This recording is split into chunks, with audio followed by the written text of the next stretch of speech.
All right, good afternoon. It is 2:04, and today's date is October 3rd.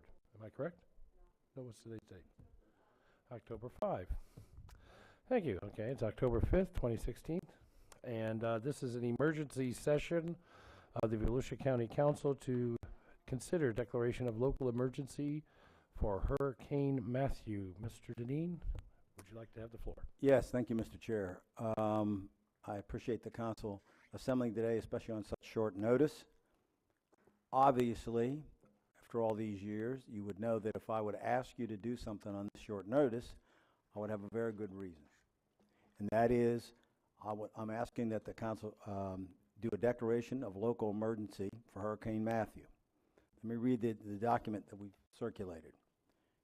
Consistent with the state of emergency declared on October 3rd, 2016 by Governor Rick Scott in Executive Order number 16-230, Emergency Management, Hurricane Matthew, and pursuant to Section 252.38 3A5, Florida statutes, and Section 46-143, Code of Ordinances, County of Volusia, the County Council hereby declares a state of local emergency effective throughout Volusia County as of 2 p.m. on this date for a period of 7 days. As the chair determines to be necessary, wrong one. Did I read the right one? Yes. No. Hereby it declares a state of local emergency effective throughout Volusia County as of 2 p.m. on this date for a period of 7 days. It's because we have the whole council here together. I asked you to do that because we have a situation that's developed, and I'm going to ask Mr. Judge to give you an overview of the recent forecast for Hurricane Matthew. Even in a best scenario, the impact is going to be very significant to us, and it cannot be taken lightly. This is really, we talked about the idea of a lot of places called a mandatory evacuation, and that's really what I would like to do. I've decided to call it an emergency evacuation advisory, just to make sure people understand that while we want you to mandatorily to leave the barrier island and those low areas that you live in that you know are low, we have no intention of arresting people if they don't leave. We are advising people that this is very serious, and the point that people have to understand is that the models, as Mr. Judge will show you, shows that at best, if we're lucky, we'll have tropical force winds of maybe 50 miles an hour with gusts of maybe 60 or 70. It's more likely we're going to have a storm that has hurricane winds that are sustained at 90 miles an hour. Gusts maybe 110. And on top of that, 7, 8, 10 inches of rain. Bottom line is this is a very dangerous storm, and for all the people that says, well, I've weathered other storms, according to our records, we haven't had a storm like this with this kind of wind speed in probably recorded history. And especially that the fact that this storm is only projected to be 30 miles off the coast. If by some chance that 30 miles is off and it would actually land here, then all bets are off. We cannot take that kind of chance. And for all you that know me, I am probably the least likely person when it comes to a public issue to overreact or cry wolf. But there comes a time when we have a responsibility to make sure people know that we should use the science that we have, that we want to not make light of all the models that are being developed, and we have been monitoring this. And the reason we're here today is we've monitored as far as we can and feel pretty certain that we are now going to have a major impact. And Jim can get in, he'll get into some details about when that's going to happen. But here's the thing that I think we have to do. And this is why I really want the whole council here. By the way, Mr. Daniels is out of town. He talked to me on the phone. He's very concerned. He definitely is in favor of this emergency himself. He'd be here if we could. Bottom line is, what we cannot afford to do is to squander today and tomorrow, which we should have pretty good weather, to get out of the storm's path. The other thing that I think people are going to be surprised to hear and think that, well, maybe we're trying to scare them. It's not that we're trying to scare them. We're going to give them facts. Is that once these wind speeds, which will start getting in the 40 to 45 mile an hour range, probably by dark on Thursday, that we will no longer be able to respond first responders, police, ambulance, fire, no one will be able to respond except on a case-by-case basis, and the sheriff will get into that, and that will be very selective, and as this wind speed comes up, may not be able to respond at all. The other thing is that we're going to have to shut down the bridges. Once you get to around 45 miles an hour, 40, 45 miles an hour, you got to shut the bridges down. So you will not be able to leave.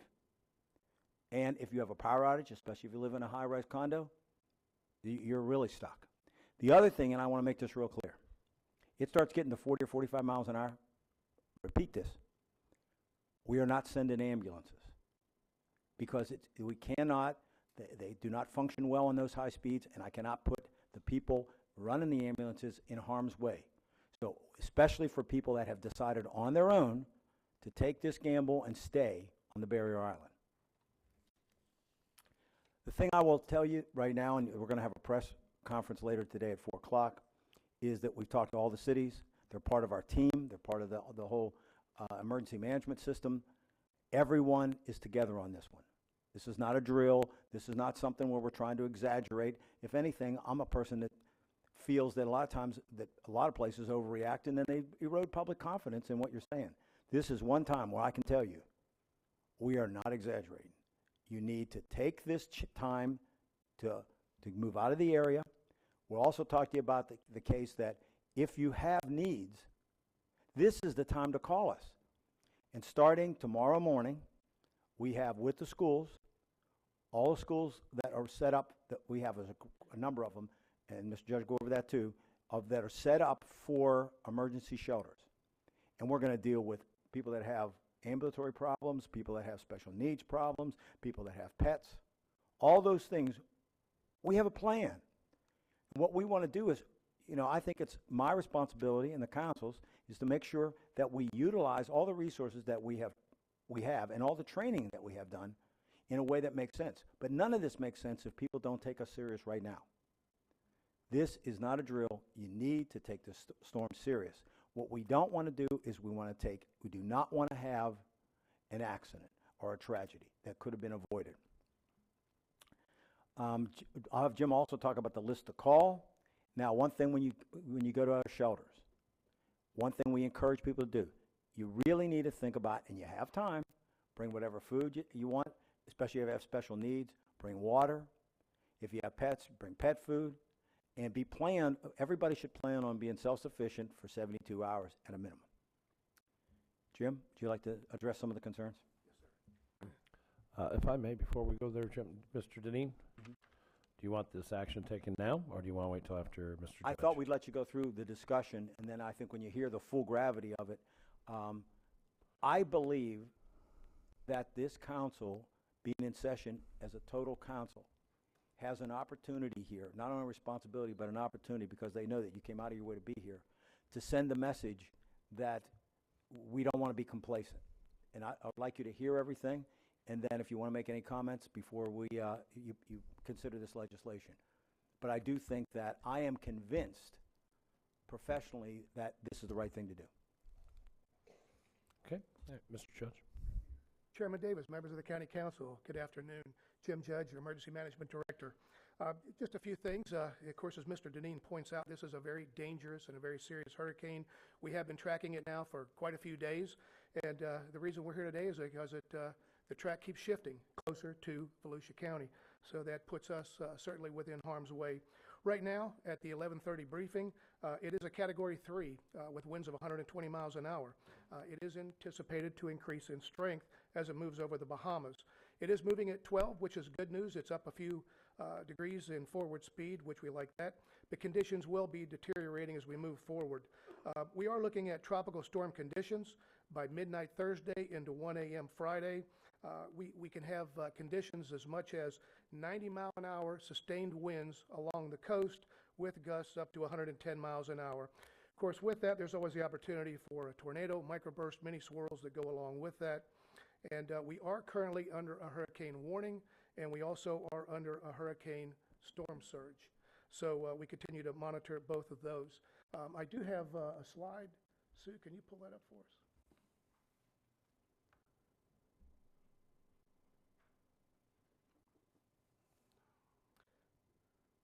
This is a sort of a pretty good slide that shows you what the impacts could be. The blue are the tropical storm force winds. The yellow are strong tropical storm force winds, almost to hurricane strength, and the red does indicate the hurricane force winds. We are anticipating also a storm surge of 3 to 5 feet along the coast, and again, we're under a storm surge warning. We are watching the tides, and again, the tides are going to be high around the time that the hurricane makes its closest landfall. Protective actions, just to kind of get into that a little bit, we have been extremely busy with that. Our Citizen Information Center phone lines were activated yesterday.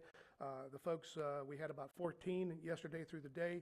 They handled almost 600 phone calls from the public. We are disseminating information about sandbags, both at the county locations as well as the municipal locations. We have gone to a level 2 activation, which is a partial activation today, where we bring in the most critical of our emergency support functions, and that's been working very well. We'll go to 6 o'clock tonight with that, and we'll maintain those citizen information lines till about 8 p.m. tonight. Give everybody a chance to get a good night's sleep tonight, and then we're going to be back tomorrow morning with a full activation of the Emergency Operations Center, bringing all 20 emergency support functions, our cities in. We have been in contact with the power companies. They will be at the EOC as well. And then we plan to stay activated through the day, Thursday, overnight, Friday, into Friday afternoon, evening, and possibly in the overnight hours of Saturday, depending on the conditions for the storm. We do currently have 11 shelters on standby, working with the school board. We spoke with the superintendent earlier, and also with Mr. Greg Aiken. We will have 7 general shelters open. We will have 4 special functional needs shelters open. All of our special needs shelters are pet-friendly. We are conducting daily conference calls with our community partners, with our emergency support functions, and our municipalities. We do participate in multiple calls, both on the regional level as well as with the state, the National Hurricane Center, and Melbourne Weather twice daily, and we will continue to do that. The conference calls have been quite beneficial. We have, again, working with the power companies for potential power outages over the next few days. And, of course, safety of the residents are primarily in the forefront.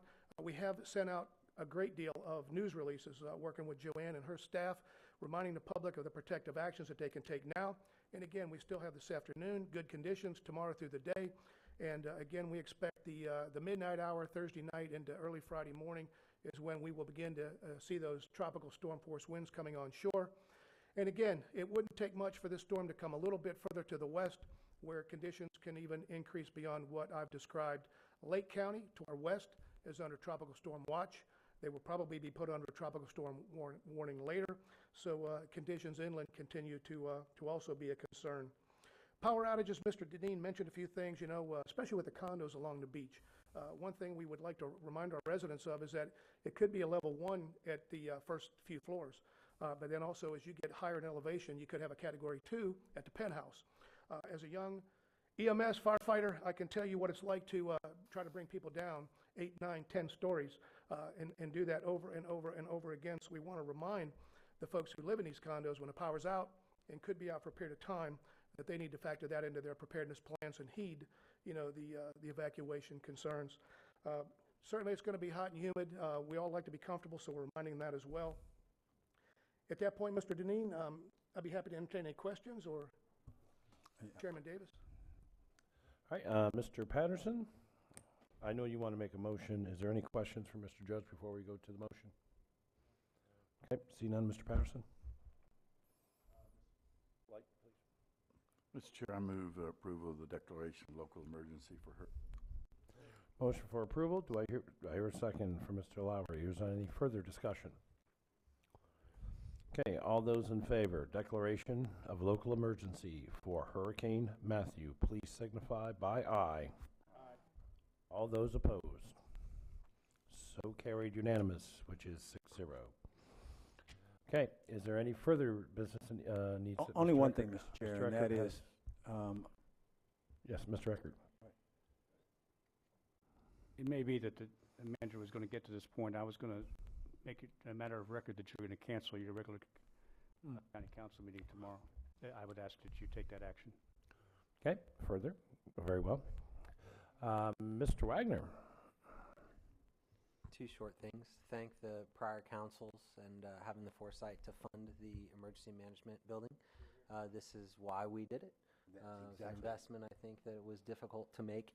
but well worth it if you see the small, tiny building we used to be in that was not ready for something like this. And secondly, obviously, to all the citizens, obviously this is important, but to all of our staff and everyone out there listening, please be careful. And remember, the ones that are get to stay home and be with their families, it's a lot harder when you're away and you're working and you're trying to help everybody else. So I just want to tell staff thank you. In fact, Appreciate it very much. if I can add to that, I'm also recommending that we close county offices Thursday and Friday, except for those that are, both days, employees will get the day. So in other words, we'll credit a day. Those that have to work, there will be a list provided to me by all the division managers of those that are required to work, and they will get to use those days at another time. It's like accruing 2 extra days. Because I think and you may have some people that, if they don't have family and they want to volunteer that'll help some of the services take place tomorrow. But we have a lot of family members that have to evacuate, and they have to get ready themselves. I guess the other thing I'm asking for, Mr. Wagner, you said it best. During the downturn, when we knew that someday this could come, we made a tremendous investment out of general fund money, on our own, okay, and with the help of the sheriff running the facility out there. In terms of the communications, we put together a wonderful building that can sustain any type of hurricane. But you don't want to use it, but you better have it when the day comes around. The other thing is, I think a personal note from each one of you to your constituents specifically would be helpful. This is one time they have to take this serious. Do not waste this time. So for anybody that I keep because this is what happens to us. People wait until Thursday night and then start to panic because now they believe it's real. It's real. Believe it now. Ask us the questions now. Ask for our help now. We'll do anything we can. If you need special help, we'll try to get out there and help you. We'll try, deal with your issues now. Before this, we do not want a tragedy. And before this all finishes, I also want the sheriff to step to the microphone. If you'd make a few words, Sheriff, because obviously he has responsibility with us to make sure that this is carried out safely. Good afternoon. I've lived in Volusia County all my life, and we've been through what we considered hurricanes. Donna, several other ones, David, which we were very fortunate about, that could have been very devastating. But this one that we're looking at right now could be something that we have never seen before and may never see in our lifetime again in Volusia County. Now, I've had the opportunity to go to the Gulf Coast on several of the storms when they were over to see the devastation left behind and the loss of life. And some people think it's a game, and this is not a game. This is something that is life-threatening. The people who think they've seen a hurricane in the past in Volusia County have not seen one that has come from the east. It's not like our 2004 storms. This storm right here can take and put all the windows out of the house, destroy the houses, take the houses down, your storm surge, and we're not going to be able to step in, as the county manager said earlier, and rescue you. Historically, every storm that we've had that has hit on the Gulf Coast, there's been people who have called in, panicking, needing help, and there's no way to get anybody there to help them. And some of those, they've actually listened as the loss of communication. And later, we found the loss of life. It's very important for these, especially the people in our coastal areas, to plan ahead. Or if you're living in a mobile home or a home that you don't think is sturdy enough, even though it's been sitting there for 100 years doesn't mean anything. Biloxi, Mississippi, if you could have seen what happened there, where it picked up those gambling boats and moved them across the highway, took houses that had been sitting there well over 100 years and moved them to sea, set houses on top of cars, cars on top of houses, and the storm surge that went all the way to I-10. I cannot state strongly enough, the people need to listen to us. When the storm starts, we can't get in there to help them. That's us or the different city police departments or any emergency services. Plan ahead. Right now you have 24 hours to do it. Don't wait till tomorrow. Start planning ahead, getting your valuable papers, your pets, and what you need, and get out of there. We have plenty of storm shelters around, or you can find friends or somebody, and you don't want to wait till you get caught on the highway. True. Thank you, Sheriff. Just one final comment, and that is, we hope that we get, that things change and maybe we don't get hit as hard. That's what we're hoping and praying for, but we have to prepare for the fact that we could. And the other thing is that we don't believe there's a scenario out there, almost, we hope it would happen, but we hardly believe there's a scenario where we won't have significant impact. So with that, if you want to take a minute to encourage all the citizens out there so they know we're serious, I'd appreciate that, because my fear is that people may wait until it's almost too late to take action. Thank you. And if I'll go ahead and start off with that one. This morning I was on the radio, WSBB, and doing our weekly thing that we do before we do our council meeting. And I went very briefly over what we were doing for what we were supposed to do tomorrow, that we may not do tomorrow. We don't know yet. But I said, I told Skip Deagle, hey, I really want to talk about this storm, because this is deadly. I mean, there's already been 9 people killed that we know of. We don't know how many people total in Haiti have been devastated by this, or Cuba. It's rolling over the Bahamas right now. This is nothing, and I agree with the sheriff and with the county manager. Everybody that's listening to this, you need to heed these warnings. This is not a game. This is not time to break out a 6-pack and a box of Doritos. This is time to get your... I had to monitor myself there a moment. This is time for you to get your stuff together, pack up the puppies, get the wife and the kids, get in the car, and get off that. And everybody says Barrier Island, Barrier Island. Folks, if you're on beach side, get off the beach side. Your life is in danger. Not any other way to put it. So you need to get in. Ms. Denny's. Thank you. First of all, I'm glad that we're going to close the offices. I was going to suggest that. I think that's appropriate. And even tomorrow, I assume you're going to give our employees as well a chance to go home and prepare their homes and keep everybody safe. Okay. Just a question, because I've had multiple calls from businesses and citizens wanting to know if it's a mandatory evacuation. Of course, New Smyrna Beach, that whole coastal section there. And my first comment to them was what we said here is, once those winds get sustained over 40 miles an hour, you're not going to get over the North Causeway or the South Causeway bridges. You're just not going to make it. And that one bridge is a drawbridge, the north is. So what we're saying, this is not a mandatory evacuation, correct? Well, what we're saying is, the only reason we don't use the word mandatory, other places would call it mandatory. We're not going to arrest people. That's the only thing about this. We're telling you, just like they do in mandatory, you need to be gone for your own sake. We're saying that we will not arrest those people that refuse to leave. But at the same time, the exclamation point has to be, our emergency first responders cannot get to you should you choose not to evacuate. Correct. I think that's the thing that's We really... can't, physically in some cases we can't get there. The winds get high enough. But the other thing was, we're not going to risk other people because you made that choice, especially here where we have given people plenty of time, especially those that have special needs. Understood. Okay, I just want to, I've just got to respond to a lot of constituents, and we're going to, obviously, this is going to go out in a PSA, and we will Right. be getting this out over the airwaves, the radio, and everywhere else, the newsprint, and our site. We're going to put this up, I guess, on volusia.org. Will we also be listing the shelters, the 11 shelters, and the Yes. 4 that Yes. will have special needs? Yes. We can have that on our front page. I think that would be helpful, because I've already had calls from 2 people. One lady just got out of the hospital yesterday with a hip replacement, beachside.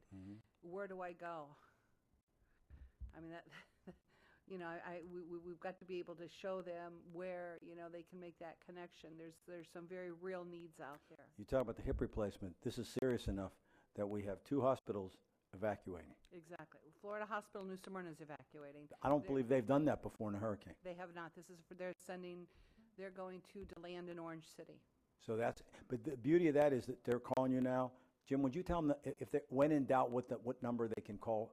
If you're just not sure, we're going to have a number where you can call and we'll figure out what your issue is. And So of write course, this down. we'll be posting all these numbers on All the that, front we'll page post of them the all. web.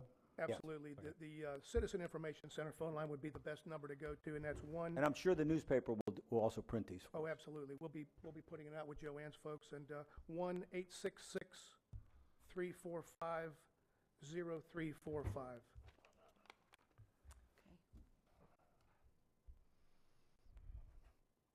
Very good, thank you Order has been signed. so much. Ms. Kuzak. Thank you, Mr. Chair. I was wondering if there is any way that we can communicate or with businesses that may have supplies still available. It's almost impossible to find bottled water. Have you heard of any suppliers or places that folk might be able to go to get these type batteries, that type of thing? Yes, ma'am. We understand that Publix's, a lot of the stores are bringing in supplies routinely. I happened to be at Lowe's last night. They had a great deal of water, a lot of plywood, a lot of folks were there stocking up. I needed a few extra batteries, but yeah, they continue to bring those supplies in. But we will, reach out and with Because they don't have them at Publix in DeLand at this time. So maybe later today they will have them. What we'll try to do is we'll work with our Citizen Information Center to see if we can put a couple of folks to make some phone calls around to find out what are their supplies currently, what do they anticipate other supplies coming in. Because again, as Mr. Denny has indicated, we've got tonight, we've got all day tomorrow, and we want to make sure that those supplies are available. Also, while we're talking about supplies, this question came up. Also, there's laws about price gouging. And if people believe that that's taken place, sometime they should report it to Jim's office. We'll contact the appropriate authorities.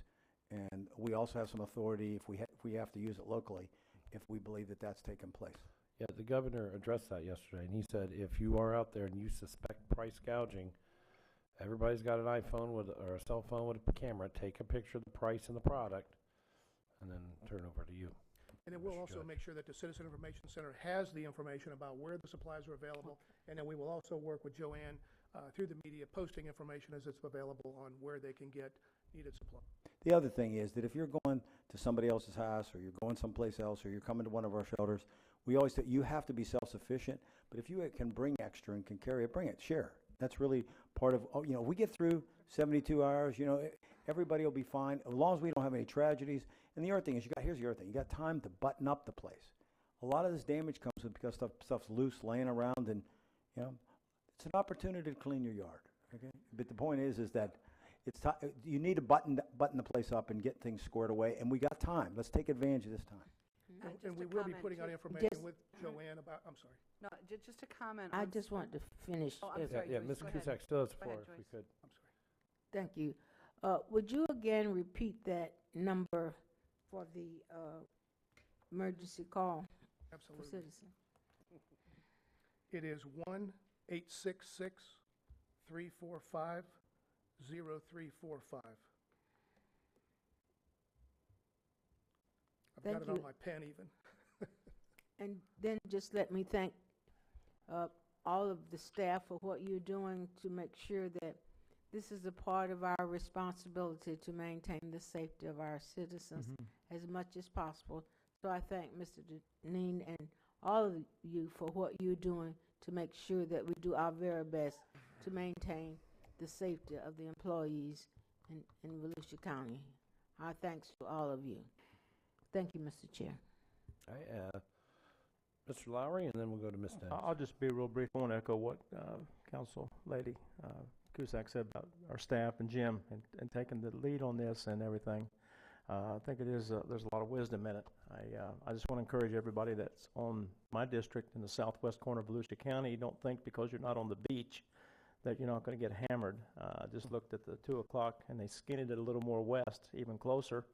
And that's been the trend. I mean, they're even talking possible landfall in this area. So, I mean, that could really, really be bad. But just because you're on the west side of the county doesn't mean you need to relax. It's going to be bad all over the whole county, and we need to be aware of that. And Ms. Dennis? Thank you. Just a sidebar on listing where emergency supplies may be. They might be there when it's posted, but to send citizens there, by the time they get there, will be gone. I mean, I'm sure you're all out there, at least in southeast Volusia, intense. There's a lot of fear out there. There's a lot of, I think people are waking up to the fact that this is very real, and that what I saw is the governor, they're forecasting that it makes land at the Cape. And that's just below us. So things are turning pretty rapidly and intensifying. So, but the supplies are gone. I mean, I was in Publix when they brought in a whole truck full of water. This is all they could do to get them from the truck inside to the display. And I mean, they were just gone as quick as it. And that's everything from plywood that I've seen at the Home Depot. And but it's a good thing. But I don't want us to put false hope out there and have people go to get supplies and they're gone. But anyway. There is always an old Army trick that we used to do. If you can't get bottled water, but you have water accessible out of your faucet, I mean, it's gravity fed most city systems, or if you have a well, but you're not sure, go to and I'm sure people got a propane grill, put the water in a pan and boil it for 20 seconds. Bring it to a boil for 20 seconds, and then shut it off and let it cool. You'll have drinkable water. Well, you got the old rain barrel approach. I understand we're gonna have plenty of water from Not with the the way sky. these storms blow this stuff around. No, You I'm can not filter it feeling out. Out What? back, they caught him boiling his ice. I would like to say something we always have a problem with when the storm is over. People like to get out and roam around. We ask that you not do this. This is a very dangerous time because of power lines and limbs down. Please stay home when it's over. Don't get in the way of the emergency services for your safety and the safety of our first responders. Thank you. Very well put, Sheriff. Thank you very much. Are we going to do tomorrow's meeting? I have yet to hear a motion. Is there a motion on the floor? I'll make a motion that we not have our meeting tomorrow. Okay, there's a motion. Do I hear a second? I have a second from Ms. Denise. Is there any further discussion on that piece of business? Seeing none, all those in favor signify by aye. Aye. All those opposed? So carried. When will we hear that? Will we just push that off for 2 weeks?